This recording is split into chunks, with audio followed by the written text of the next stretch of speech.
ahead of the Prime Minister's visit to the G20 summit in Australia, Melbourne's top executives and business owners will be addressed by BJP's national spokesperson at the Indian Executive Club Awards on the 8th of November. And joining us today in conversation is Mr. Nalin Kohli himself. Thanks so much for speaking to us. Nalin, you've been portrayed and seen as a really prominent leader within the BJP.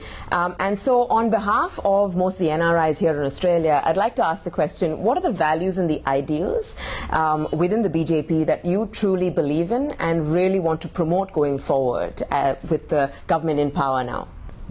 Well, first of all, I don't know whether I consider myself prominent enough in the party, because we are all assigned our tasks and essentially we work around that. So yes, as a spokesperson, I do present the party's viewpoint formally on various forums, including television.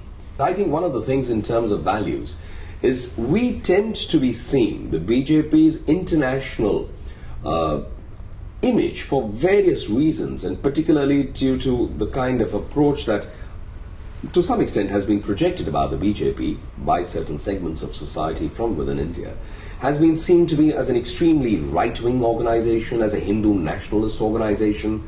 Now that gets corrected, A, by the engagement with the non-resident Indian community, and they are, I think, India's best ambassadors globally. There's a sizable number of them.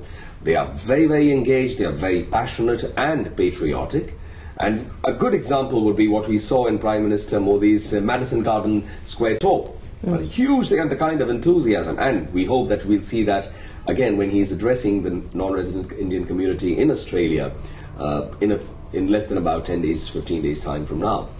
So therefore, in terms of values, what do we stand for? We stand for, the Bharatiya Janata Party stands for A, economic growth. Therefore, we are seen as as definitely right or liberal in our economic policy, but that doesn't mean that we are short of our social agenda.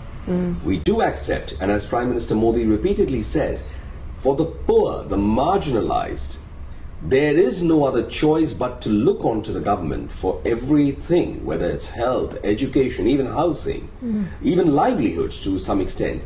And therefore, you need a government that works for all. And that was the sum of our values of the organization, party, as well as the government come on a common platform when we speak of, say, Antyodaya, which is from the ideological part, thinking of the last person in the line, which was propounded way back in the 60s by Pandit Deen Dayal Upadhyay, and of the Bharatiya Janata Party, an ideologue of the party.